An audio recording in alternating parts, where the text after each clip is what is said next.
Good evening and welcome to the Cybersecurity and Cryptocurrency Podcast. I'm your host, Eric English.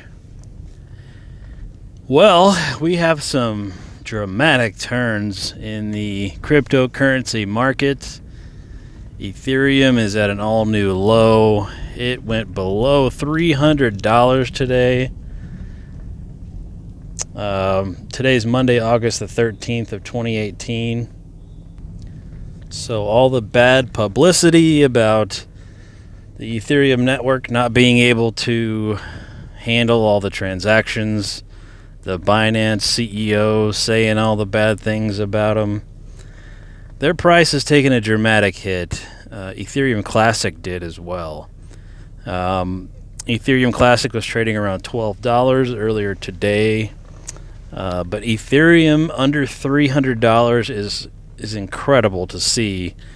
Bitcoin's still kind of floating around 6,300. Last week we got just below 6,000 and came back up. It got up as high as 6,800 and then it went back down to 6,100, up to 6,600, and it's kind of floating around 6,300, 6,400. Over the last few days. Other cryptocurrency news, Monero has jumped up into the top 10. So while Ethereum is taking a huge dump, Monero is making a comeback, and they're actually up in the top 10 now. We talked about a couple of weeks ago about Ethereum and other cryptos that are looking to overtake Ethereum, and the Binance CEO said the same thing. EOS is probably one of the biggest ones. They're also in the top 10, just below Ethereum. So look for EOS to make a big jump and overtake Ethereum here in the next probably, I'd say, year or two. I think that EOS will overtake Ethereum. Ethereum's really going to have to make a huge change. What that change is, I don't know. But they need to win back the fan base that they had. And I think the biggest reason Ethereum got so big was because of all the cryptocurrency mining that was going on. People just flocked to it because you could make thousands of dollars a month just mining for crypto. So people would do that like crazy. And now you can't really mine for it and make any kind of a profit, so people are turning away from it. People are shying away from it. So there are alternatives. Obviously, EOS is one, but you can't mine EOS. So there's a downfall in that. But I think we're getting to the stage where they're going to start making blockchains without having to mine.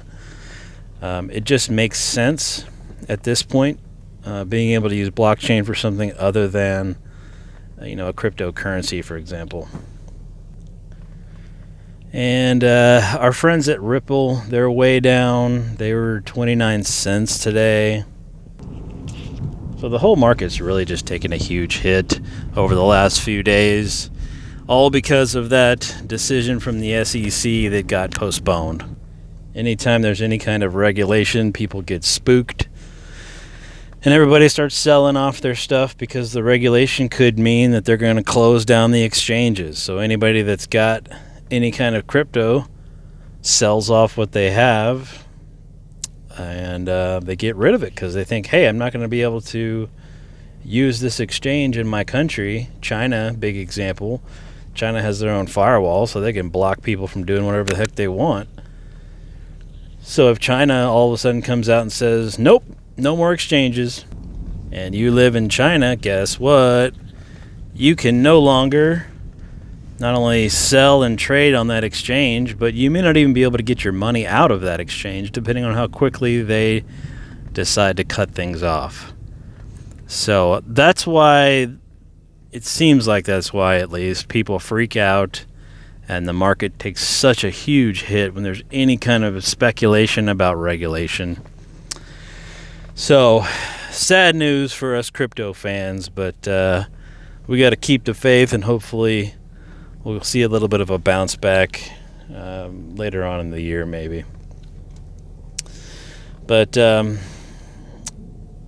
aside from that, the only other news that I wanted to talk about was the Galaxy Note 9 phone that's coming out. I'm not sure how many Galaxy Note fans that there are in the world, but I have to say that one looks pretty damn slick, and the new S Pen, all the new features that it has, all the new capabilities, also just looks really, really incredible.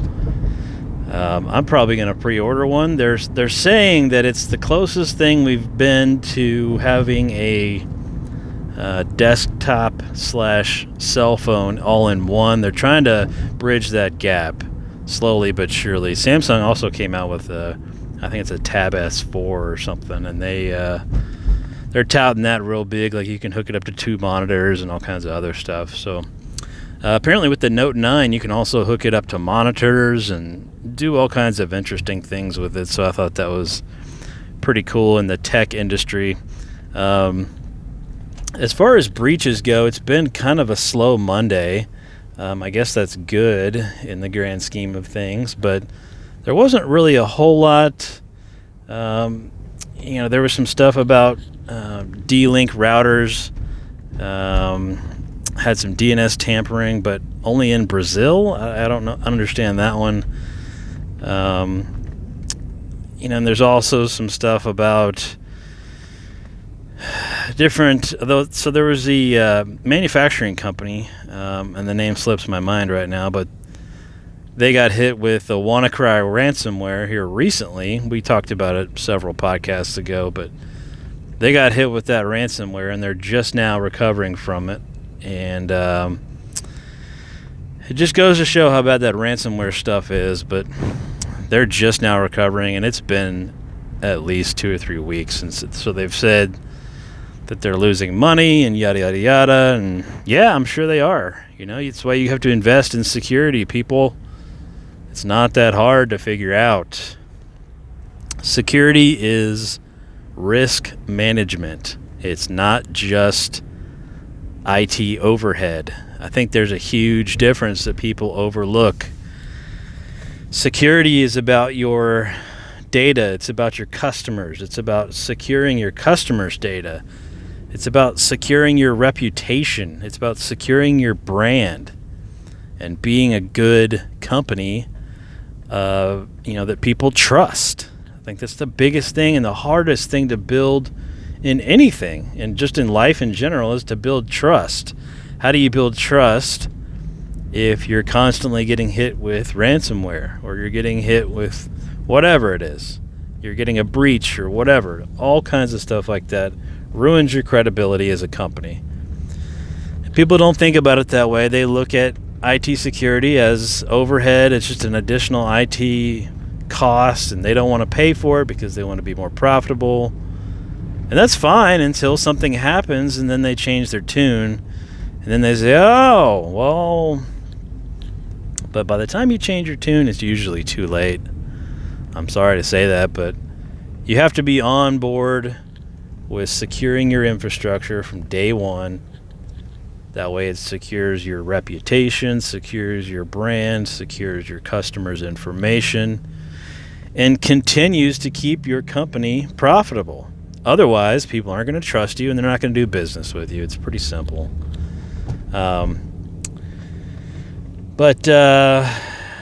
Been tinkering around at work, still trying to figure out that Office 365 issue that we had, where you can bypass the spam filter by sending it to our onmicrosoft.com addresses. We've actually opened up a ticket with Microsoft. We've been going back and forth with them. Apparently this is just a rampant issue. Nobody seems to have an answer so far, and it's been pretty frustrating. The only really solution that we found so far is to have some sort of an on-premises Exchange relay system where everything goes to that first. And I'm just not real sure that I like that. it would either be our initial relay or the relay behind 365. 365 would relay it to another system, and we'd do additional filtering there on the back end. Because right now, Proofpoint's filtering the front end. It gets sent from Proofpoint to Exchange 365. But not if you send to that onmicrosoft.com address. It goes right around Proofpoint. So in that scenario, we'd need something on the back end of Office 365 to do additional filtering. So trying to fight through that still and figure out what the hell we're going to do to get this damn thing fixed, because to me it's a huge gaping hole and a huge security risk if you can phish our employees and get right around our spam filter with little or no effort, and nobody seems to have an answer to it. So we're still looking. We're going to keep fighting with Microsoft, and hopefully they'll have an answer for us eventually. But the other issue is the cross-tenant routing that they do with, if you're already a 365 customer and you send an email to another 365 customer, it never leaves Office 365. So that again is bypassing a spam filter. It's just not good for anybody, and it's not good for spam. It's only good for hackers. And I don't understand why Microsoft does it this way, and why Microsoft chooses to ignore the rules of the internet. Essentially, I mean, DNS, you point your mail records to go to a certain place, right? You don't point them to go where you don't want them to go. You point it to your email servers, and your email only goes there. Well, Microsoft ignores those. If it's already a 365 customer, it stays internal at Microsoft and never leaves. So it's a huge issue, and hopefully somebody over there can give us some sort of answers and some sort of a solution without having to have some sort of back-end filtering that we're going to have to pay additional money for. That's not why we signed up for Office 365. That's the whole reason we got it, was to save money, not have all that infrastructure, not have to worry about all this crap. Well, now if we have to have some sort of back-end system doing additional filtering, that's more money we have to spend, and one more thing we have to monitor and make sure it's secure and make sure it's running and patched and everything else. It's just not okay. So anyway, I have turned off my crypto mining systems. The market is really bad right now, so I've turned everything off until things come up. So I hope they do. That's all I got for today. There wasn't too much in the breach news today, so I guess that's a good thing. But hopefully our markets come back to where they need to be, and maybe we'll have some additional cybersecurity news tomorrow as well. All right, y'all. Thanks for listening.